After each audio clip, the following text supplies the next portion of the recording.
Okay, we're here today with our next installment of our Teachers We Want with the CIP Teachers Lounge.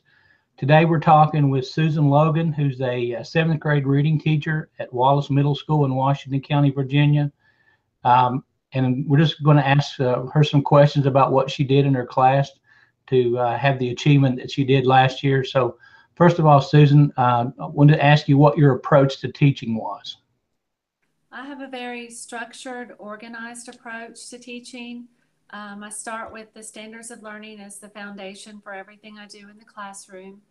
And I communicate very early on about the importance of having a good work ethic in my classroom. So up front, the students know that they're expected to work hard. I try to instill in them the idea that how hard they work will in turn um, affect the outcome that they get. So ultimately, just organized, expectations made clear, and focus on the standards of learning. Okay. What are some particular techniques or strategies that you use to address the diversity in your classroom, the diversity of learners? I think the biggest thing is I treat everyone fairly and with respect, regardless of their economic background, their skin color, their language, or any kind of individual characteristic. I treat them all the same with respect. And I also let them know if they're working hard, I will bend over backwards to help them. At our school, we have a school motto, and I think Mr. Lambert implemented this when he first became principal here. It's every child through hard work and a positive attitude can be successful. And so I preach that motto and let them know if they're willing to work hard, they're going to be successful. That's the key ingredient, working hard. So as far as the diversity, if you treat everyone fairly and don't play favorites, I think it creates a positive environment in the classroom. If kids are willing to work, then they have a chance to achieve. And I think if you treat them with respect, I think they realize that, they know that you care about them, and they're willing to work hard and see what they can accomplish. Okay, thank you. Describe your typical day. What is your typical day like in your classroom? Well, I usually start out with vocabulary and follow that with our daily grammar practice. The DGP is a program that we invested in a couple of years ago to try to improve our writing scores. So we usually start with that. And then from there, there's a variety of activities. I always use a smart board to kind of summarize what the lesson is for that day so the students get a big picture of what we're going to be studying that day. And then we go through point by point and basically check off we've completed these activities. They know what's remaining and what's to come. So in addition to having just the regular vocab and daily grammar practice, if we're focusing on writing, then it might be one of the 4 types of writing that 7th graders are responsible for. If it's reading, it might be an article from ReadWorks, an online program that I use as a source of information. It might be a story in the literature book. It might be an interactive achievement article, or it might be an old Teen Biz article. But we do a variety of reading throughout the year. And regardless of where the source of the reading is, I usually use the same strategy with each piece of literature. I have what I call active reading strategies where the students can break the task down into smaller components. They don't just have to read an article and comprehend it in one swoop. They're going to break it down by paragraph and summarize in some way each section of that reading. So they're not just sitting there reading through the whole thing. They've got to break it down into those manageable tasks. And I use sticky notes. I use highlighters. They can create a heading for the paragraph. And this is mostly with the nonfiction text. With fiction text, I use a lot of plot diagrams and graphic organizers where they can make notes as they're reading, again, to break it down into smaller tasks. Um, also, oh gosh, I'm sorry. I forgot what I was going to say. That's all right. We'll come back to it. Have you participated in any of the CIP curriculum teams? No, I have not. Okay. I'm one of the Um, state coordinators, and I'm also the seventh grade team leader, so I'm very, very busy. okay. Okay. And that's usually the case when, folks are doing a lot of things. So that's nothing wrong with that. What determines the pace of your instruction in your class? Well, we do use the CIP pacing guide. I came back to seventh grade 3 years ago, and I attended a summer in service where we looked at the pacing guide. Prior to that, we had a really good pacing guide that was laid out well. Um, when I came back, the pacing guide was like 4 pages long. It was hard to follow. We looked at the CIP pacing and we decided that that was a more concise, better laid out. In fact, it was very similar to the one that we used before. So we're using the CIP pacing.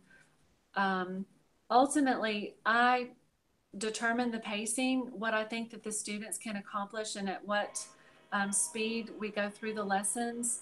However, I do have that element of flexibility. If the students are not catching on, or if I need to go back and reteach, I have to remain flexible. But I do try to set the pacing because I want to try to get as much done as possible. I structure the lesson so that we've got like the classroom time is maximized. We don't want to waste time. We want to try to get as much accomplished as possible. Okay. What are some specific assessment methods that you use that helps you determine what your kids have mastered? Well, there are a couple that I use that I'm really fond of. One of them is our Pearson program, our Pearson literature book. It has some assessments that break down the data into the different components, main idea, and use of Greek and Latin root words and that kind of thing. So I use Pearson. I also use interactive achievement a lot. It breaks down the data as well. So that lets me see what students are struggling with. With any reading, I usually have a routine that I go through. For nonfiction, I mentioned before about summarizing the article. For fictional stories, I go through each and every piece of fictional literature that we read. We identify all the story elements, the setting, the plot, the climax, the resolution, foreshadowing, theme, mood. We just go through everything that's in the standards for fiction reading. We cover that for each story that we read. So at the beginning of the year, if the students don't do well on identifying the setting, for example, I'm not really that concerned about it because I'm just teaching them. But by the end of the year, or closer to the end of the year, if they're missing something like that, then that's definitely a place that I know I need to focus and do some remediation. Um, but other than those two, there are lots of ways that I assess where students are. I think those two are probably the easiest because they tally the data for you. I mean, obviously you can gather your data yourself, which I do with teacher-made tests, multiple choice tests. But those two are probably my favorite forms of assessment. Okay. This is kind of following up with that too. When and how do you remediate students who haven't mastered a particular skill? And you might want to talk a little bit about your your master schedule, how that works, or if there's a remediation time built in. So when and how do you do that? Well, as I mentioned before, at the beginning of the year, there's a little remediation going on, but not to the extent as in later in the year. We have, as far as the master schedule goes, we have a built-in time. It's called, we call it Smart Block. It's kind of like a study hall. And this year we've done it a little bit differently. Not all the students have this. If they don't have band or chorus, they're going to have this Smart Block 2 quarters of the year.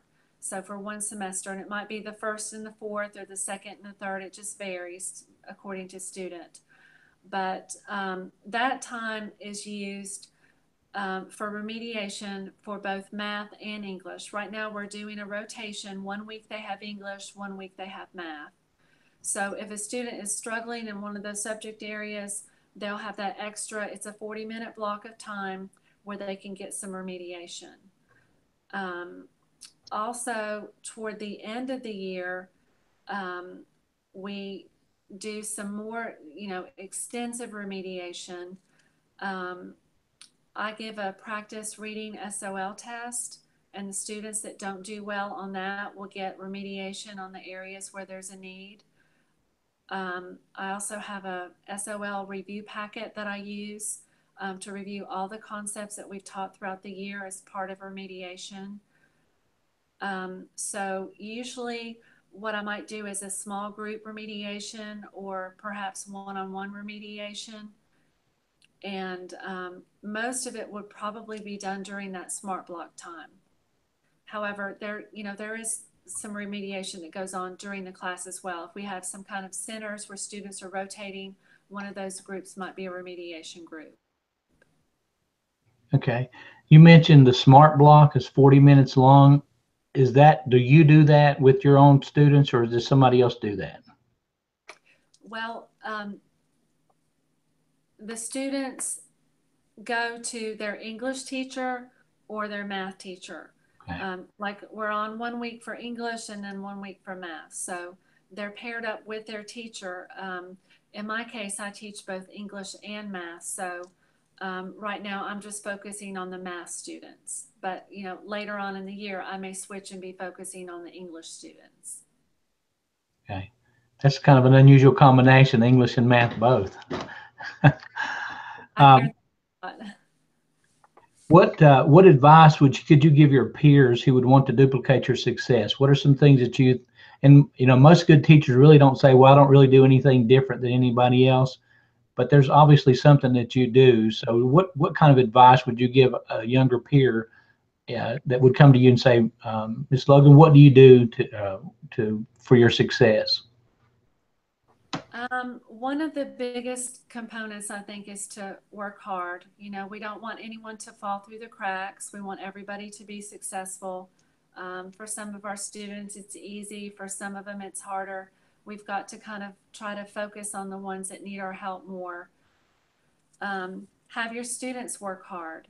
Their work ethic is often one of the factors that determines their success. So if you instill in them that importance of working hard, that can go a long way. I think another thing is to work smart. Use the standards and use resources that can help you pinpoint areas of weakness. And then finally, I think, love your students. A lot of them come from broken homes. They don't get the support that some students do get. And if they know that you care about them, that you're there for them, I think ultimately that can go a long way. And surprisingly, there's lots of people that say that are successful. So, that's the things that good teachers do. So on this video, if you're watching this video, Susan's contact information, her email address is at the bottom of this, as well as Mr. Lambert, his principal. The phone number for Wallace Middle School is there. So if you want to contact Ms. Logan, I'm sure she would be happy to share some information with you. So thank you, Susan, for your time, and thank you all for watching.